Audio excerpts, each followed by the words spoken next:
বাবা কি লেগে যে আগুনটা লাগে বাবা এটা আমরা কইতে পারি না পারে আমাদের হেলিকপ্টার দিয়ে করতে, কারণ এদিকে ভাই রাস্তাঘাট অনেক ছোট ভাই, মানুষজনের জন্য ভাই রাস্তাঘাট দিয়ে আসতে পারতেছে না ভাই। যারা সহযোগিতা করে যদি ভাই গুলশান বরানি এখান থেকে যারা সরকারের মাধ্যমে আসছে ভাই, সকলে যদি সহযোগিতা করে আমাদের বস্তির ক্যান্টনমেন্টটা ভাই অনেক সুন্দর হয় ভাই। আগুন এখনো নিয়ন্ত্রণ করতে পারতেছে না ফায়ার সার্ভিস, এখন আমরাও ভাই সকলেই চেষ্টা করতেছি কিন্তু তাও ভাই কাজ হচ্ছে না। যদি দুইটা অনুরোধ করা হলো, দুইটা যদি হেলিকপ্টার দেয় ভাই আমাদের আগুন এখন নিয়ন্ত্রণ করা সম্ভব ভাই।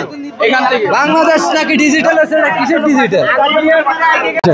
অগ্নিকাণ্ডের ঘটনাটা আপনার মূলত মাগরিবের কিছুক্ষণ আগে এই অগ্নিকাণ্ডের ঘটনাটা ঘটে। আগুনের সূত্রপাতটা হয়েছে আপনার এখানে পাশেই আপনার মহসিন ডাক্তারের ফার্মেসি এবং আলম ডাক্তারের ফার্মেসি। আমি সর্বপ্রথম এখানে আগুনটা দেখতে পাই রাস্তার মধ্যে, তখন আগুনটা তেমন ব্যাপক আকার ধারণ করে নাই।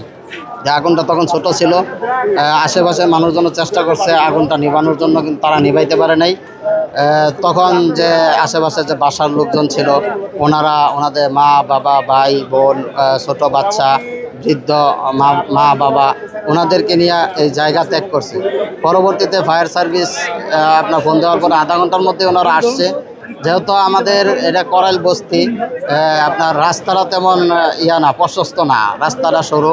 প্রথমে একটা ইউনিট আসে, ওনাদের আপনার প্রসেসিং করতে করতে একটু সময় লাগে।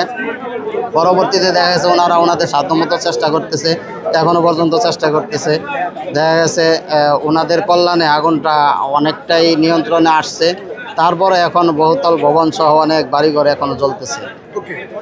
আমরা বাবা আমরা বাসা বাড়ি কাজে গেছি গা, কাজেতে হুমতাছি আগুন লাগছে দৌড়াই আইছি এইটুকু কি বাবা আমরা কিছু খবর পাই না।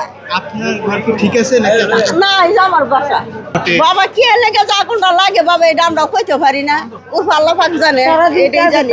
তো জীবনটা নিয়ে রেডি নিয়ে বসতে পারি স্যার, কিচ্ছু নিয়ে পারি এটা ভিতরে যায় দেখুন লাগবে নাহলে কোন যাবো না, একটু যায় দেখে এম পরে বুঝতে পারবেন কি নাগাদ ক্ষতি হয়েছে না হয়েছে।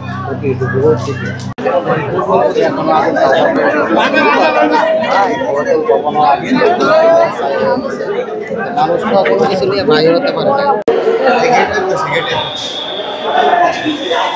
ব্যবস্থা কেন যাবে? এটা মসজিদ।